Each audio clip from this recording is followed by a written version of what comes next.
ಎಷ್ಟು ಇನ್ನೂ ಎಕ್ಸಿಸ್ಟಿಂಗ್ ಅದ ಸರ್, ಇನ್ನೂ ಪ್ರಯತ್ನ ನಡೆದವ? ಪ್ರಯತ್ನ ನಡೆದಲ್ಲ, ಏನು ಅವ್ರ ಪ್ರಯತ್ನ ಫಲಪ್ರದ ಆಗುತ್ತೆ ಅಂತ ಅಲ್ಲ. ಕಳೆದ 16 ತಿಂಗಳಿಂದ ಆಗಿಲ್ಲ, ಮುಂದೇನೂ ಆಗೋದಿಲ್ಲ, ಬಟ್ ಪ್ರಯತ್ನ ಅಂತೂ ಇದೆ. ಈ ಜನ ಆರಿಸಿದ ಸರ್ಕಾರವನ್ನು ಅಸ್ಥಿರಗೊಳಿಸೋದು ಎಂತ ರಾಜಕಾರಣ, ಏನು ಹೇಳ್ತೀರಿ?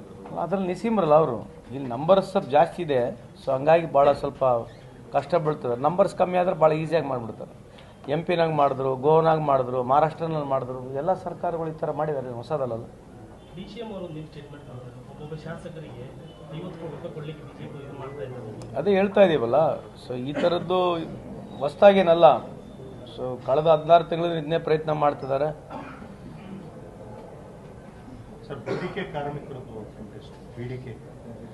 PDK ಬರಕಲಿಗೆ ನಾನು ಹೋಗಿ ರೆಪ್ರೆಸೆಂಟೇಷನ್ ತೊಗೊಂಡೆ. ಕಳೆದ 7-8 ಮಂತ್ಸ್ಲಿಂದ ನಮ್ಮ ಡಿಪಾರ್ಟ್ಮೆಂಟಲ್ಲಿ ಸುಮಾರು 16 ಬಾರಿ ಸಂಧಾನ ಪ್ರಯತ್ನ ಮಾಡಿದ್ವಿ.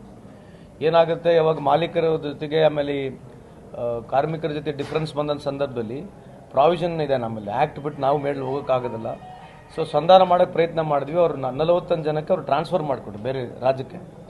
ನಮ್ಮ ಕಾರ್ಮಿಕರ ಜೊತೆ ನಾವು ಸಂಧಾನ ಮಾಡಿ ಆ ಮಾಲೀಕರಿಗೆ ಕರೆಸಿ, ನಾನು ಕೂಡ ಸ್ವತಃ ಕಲ್ಗಟ್ಟಿಗೆ ಮನೆಯಲ್ಲಿ ಕೂಡ ಕರೆಸಿ ಅವ್ರು ರಿಕ್ವೆಸ್ಟ್ ಮಾಡ್ಕೊಂಡೆ, ನಾವು ವಾಪಸ್ ತೊಗೊಳ್ಳಿ ಟ್ರಾನ್ಸ್ಫರ್ ಅಂದರೆ ಅವ್ರು ತೊಗೊಳಕ್ಕೆ ರೆಡಿ ಇರಲಿಲ್ಲ. ಹಂಗಾಗಿ ಕನ್ಸಲೇಷನ್ ಹೋಗುತ್ತೆ. ಅದಾದಮೇಲೆ ವಿಫಲ ಆದಮೇಲೆ ಲೇಬರ್ ಕೋರ್ಟಿಗೆ ಹೋಗುತ್ತೆ. ಈಗ ಮ್ಯಾಟ್ರ್ ಲೇಬರ್ ಕೋರ್ಟ್ನಲ್ಲಿದೆ. ಅಲ್ಲಿ ಗುಜರಾತ್ಗೆ ಟ್ರಾನ್ಸ್ಫರ್ ಮಾಡಿದ್ರು, ಗುಜರಾತಲ್ಲಿ ಇವರು ಕಂಪನಿ ಇಲ್ಲ ಅಂತ ಅದನ್ನ ಹೇಳಿದ್ದಾರೆ. ಬಟ್ ದಟ್ ಹ್ಯಾಸ್ ನಾವು it matter has gone to court. ಈಗ ಸೊ ಕೋರ್ಟ್ನಲ್ಲಿ ಎಜುಕೇಟ್ ಆಗಬೇಕು. ಸೊ ವಿ ಆರ್ ವೇಟಿಂಗ್, ಕೋರ್ಟ್ನಾಗ ಏನು ಬರುತ್ತೆ ನೋಡ್ಬೇಕು, ತೀರ್ಪು ನೋಡ್ಬೇಕು. ಸರ್, ಈಗ CM ನನ್ನ ಮುಟ್ಟಿದ ಜನ ಸುಮ್ಮನೆ ಇರಲ್ಲ ಅನ್ನೋ ಸ್ಟೇಟ್ಮೆಂಟ್ಗೆ BJP ಸಾಕಷ್ಟು ಟೀಕೆ ಮಾಡ್ತಾ ಇದ್ದಾರೆ. ಈ ರೀತಿ CM-ನ ಹೆಂಗೆ ಮುಟ್ಟಕ್ಕಾಗ್ತದೆ? ಹೌದು ಮುಟ್ಟಕ್ಕಾಗ್ತದೆ. ಸ್ವತಃ ಸೋಮಣ್ಣ ಆಗಲಿ ಸಾಕಷ್ಟು BJP ನಾಯಕರು ಅವ್ರ ಬಗ್ಗೆ ಟೀಕೆ ಮಾಡ್ತಾರೆ. ಏನು ಟೀಕೆ ಮಾಡ್ತಾರೆ? CM ಸ್ಟೇಟ್ಮೆಂಟ್ ಕೊಟ್ಟಿದ್ದಾರೆ, ನನ್ನ ಮುಟ್ಟಿದ ಜನ ಸುಮ್ಮನೆ ಇರಲ್ಲ ಅಂತ ಸ್ಟೇಟ್ಮೆಂಟ್. ಅಲ್ಲ, ಅಂದರೆ ಜನ ಅವ್ರ ಪರ ಇದ್ದಾರೆ ಅಂತ ಹೇಳಿದ್ದಾರೆ. ಟೀಕೆ ಮಾಡೋಕೆ ಅವ್ರಿಗೆ ಇದೆ, ಡೆಮೋಕ್ರಸಿ ಸೆಟಪ್ನ ಟೀಕೆ ಮಾಡ್ಬೋದು, ಮಾಡಲಿ, ಅದಕ್ಕೇನು ಸಂಬಂಧ ಇಲ್ಲ. ನಮಗೆ ಹೇಳೋಕ್ಕೂ ಅಧಿಕಾರ ಇದೆ, ಹೇಳಿದ್ದೀವಿ ನಾವು. CM ಹೇಳೋಕ್ಕೆ ಅಧಿಕಾರ ಇದೆ, ಹೇಳಿದ್ದಾರೆ. ಸ್ಮಾರ್ಟ್ ಸಿಟಿ ಭಾಳ ಕಾನ್ಫ್ಲಿಕ್ಟ್ ಇದೆ, ಹ್ಯಾಂಡ್ ಓವರ್ ಇಶ್ಯೂ ಇದೆ, ಕ್ವಾಲಿಟಿ ಇಶ್ಯೂ ಇದೆ. ಮೀಟಿಂಗ್ ಏನು ಮಾಡ್ತೀನಿ ಅಂತ ಅಂದಿದ್ದೀರಿ? ಮಾಡಿದ್ವಿ, 3-4 ಸಲ ಮೀಟಿಂಗ್ ಮಾಡಿದ್ವಿ. ಕೆಲವು ತೂತ್ ಇದ್ದಾವೆ, ತೂತಿಂಗ್ ಫಿನಿಶ್ ಪಾಯಿಂಟ್ ಇದೆ, ಅದನ್ನ ಅಡ್ರೆಸ್ ಮಾಡ್ತೀವಿ. ಕಳೆದ ಲಾಸ್ಟ್ 2 ವೀಕ್ಸ್ ನನಗೆ ಬರೋಕ್ಕಾಗಲಿಲ್ಲ, ಎಲೆಕ್ಷನ್ ಗಲಾಟೆಯಲ್ಲಿ ನಾನು ಅಲ್ಲಿ ಆಗಿದ್ದೆ, ಬರೋಕ್ಕಾಗಿಲ್ಲ. ಬಟ್ ಡೆಫಿನೆಟ್ಲಿ ಅದನ್ನ ಮೀಟಿಂಗ್ ಕರೆದು ಸೆಟ್ ಮಾಡ್ತೀವಿ. ಬಟ್ BJP ಅವ್ರು ಕೇಳಿ 100 ಸ್ಮಾರ್ಟ್ ಸಿಟಿ ಬಗ್ಗೆ ಮಾತನಾಡಿದ್ರೆ ಎಲ್ಲಿದೆ ಅದನ್ನು ಕೇಳಿ ಅಲ್ಲ. 100 ಹೊಸ ಸ್ಮಾರ್ಟ್ ಸಿಟಿ ಅಂತ ಹೇಳಿದ್ರು, ಈಗಿರೋ ಸಿಟಿಗಳಿಗೆ 100 ಕೋಟಿ ಕೊಟ್ಟಿದ್ದಾರೆ. ಸೊ ಅದನ್ನು ಕೇಳಬೇಕಲ್ಲ BJP ಅವ್ರಿಗೆ. ಎಲ್ಲ ಇಡೀ ಭಾರತ ದೇಶದಲ್ಲಿ ಗುಜರಾತ್ ಮಾಡಲು ಅಂತ ಹೇಳ್ತಿದ್ರು ಅಲ್ವಾ? ಅಲ್ಲ, ಅವ್ರ ಕಾಲದಲ್ಲಿ ಆಗಿದೆ ಸರ್. ಈಗ ಉದಾಹರಣೆಗೆ ಇಂದಿರಾ ಗ್ಲಾಸ್ ಹೌಸ್ ಹೋದ್ರೆ ಹಾಕಿದ ಪೇವರ್ಸ್ ಇನ್ನೂ 6 ತಿಂಗಳಾಗಿಲ್ಲ. ಪೇವರ್ಸ್ ಎಲ್ಲ ಕಿತ್ ಮೇಲೆ ಬರ್ತಾ ಇದೆ, ಬೀಳ್ತಾ ಇದೆ. ಈಗ ಅದನ್ನೇ ಹೇಳ್ತಿರೋದಲ್ಲ, ಒಂದು ದಿವಸಕ್ಕೆ ಬಿದ್ದೋಗಿದಾವೆ. ಅಲ್ಲ, ಏರ್ಪೋರ್ಟ್ಗಳು ಬೀಳ್ತಾ ಇದಾವೆ, ಆಗಿರ್ತಕ್ಕಂಥ ರೋಡ್ಗಳು ಕಿತ್ಕೊಂಡು ಹೋಗಿದ್ದಾವೆ ಮಳೆಗೆ. ಛತ್ರಪತಿ ಶಿವಾಜಿ ಮಹಾರಾಜ್ ಸ್ಟ್ಯಾಚ್ಯೂನು ಮಹಾರಾಷ್ಟ್ರನ ಬಿದ್ದೋಗಿದೆ. ಅಲ್ಲೋಗಿ ನರೇಂದ್ರ ಮೋದಿ ಸಾಹೇಬರು ಕೈ ಮುಗಿದು ನನಗೆ ಕ್ಷಮೆ ಇರಲಿ ಅಂತ ಕೇಳಿದ್ರು. ಇದೇ ಕಳೆದ 10 ವರ್ಷ, 70 ವರ್ಷದಿಂದ ನಾವು ಬುನಾದಿ ಹಾಕಿದ್ದಾವಲ್ಲ, ಇನ್ನು ಬುನಾದಿನೂ ಅಲ್ಲಾಡಿಲ್ಲ. ಈ 11 ವರ್ಷದಾಗ ಏನು ಬಿಲ್ಡಿಂಗ್ಗಳು ಕಟ್ಟಿದಾರಲ್ಲ, ಇವೆಲ್ಲ ಕುಸಿದು ಬಿದ್ದಿದ್ದಾವೆ. ಈಗಲೇ ಸ್ಮಾರ್ಟ್ ಸಿಟಿ ಹುಬ್ಳಿ ಧಾರವಾಡ ಎನ್ಕ್ವೈರಿಗೆ ಏನಾದರೂ ಮಾಡ್ತಾರೆ ಸರ್? ಅಲ್ಲ, ಲೆಟ್ ಅಸ್ ಸಿ. ನಾನು ಸುಮ್ಮನೆ I don't want to jump the guns.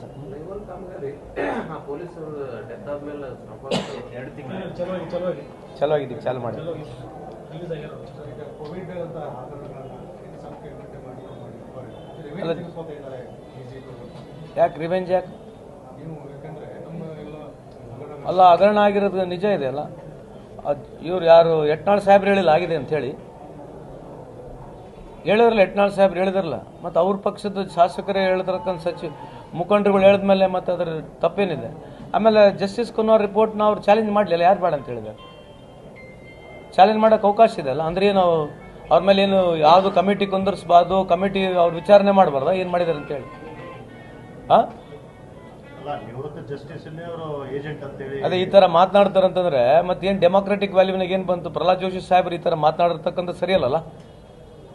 ಅವರಿಗೂ ಜುಡಿಷಿಯರಿಗೆ ಯಾವ ರೀತಿ ರೆಸ್ಪೆಕ್ಟ್ ಕೊಡ್ಬೇಕು, ಅದೇ ಯಾವುದೇ ಕಮಿಟಿಗಾಗಲಿ ಯಾವುದೇ ಕಮಿಷನ್ಗೆ ರೆಸ್ಪೆಕ್ಟ್ ಕೊಡ್ತಕ್ಕಂಥದ್ದು. ಈ ರೀತಿ ಮಾತಾಡ್ತಕ್ಕಂಥ ಎಷ್ಟು ಸರಿ ಅಂತ ನೀವು ಅರ್ಥ ಮಾಡ್ಕೋಬೇಕು.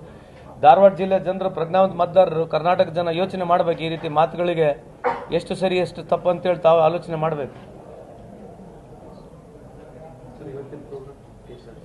ಇವತ್ತು ನಮ್ಮ ಸರ್ಕಾರದ ಸಚಿವರಾಗಿರ್ತಕ್ಕಂಥ, ನಮ್ಮ ಟ್ರಾನ್ಸ್ಪೋರ್ಟ್ ಸಚಿವರಾಗಿರ್ತಕ್ಕಂಥ, ಸಾರಿಗೆ ಸಚಿವರಾಗಿರ್ತಕ್ಕಂಥ ರಾಮಲಿಂಗಾರೆಡ್ಡಿ ಸಾಹೇಬರು ಈ ಭಾಗಕ್ಕೆ 120 ಬಸ್ ಕೊಡ್ತಾ ಇದ್ದಾರೆ. ಸೊ ಅದಕ್ಕಾಗಿ ಆ ಕಾರ್ಯಕ್ರಮ ಇದೇ ರೀತಿ ಭಾಳಷ್ಟು ಬಸ್ಗಳು ಬರ್ತಾ ಇದೆ. ಸುಮಾರು 700-800 ಬಸ್ ಕೊಡ್ತಕ್ಕಂಥ ಟಾರ್ಗೆಟ್ ಇದೆ.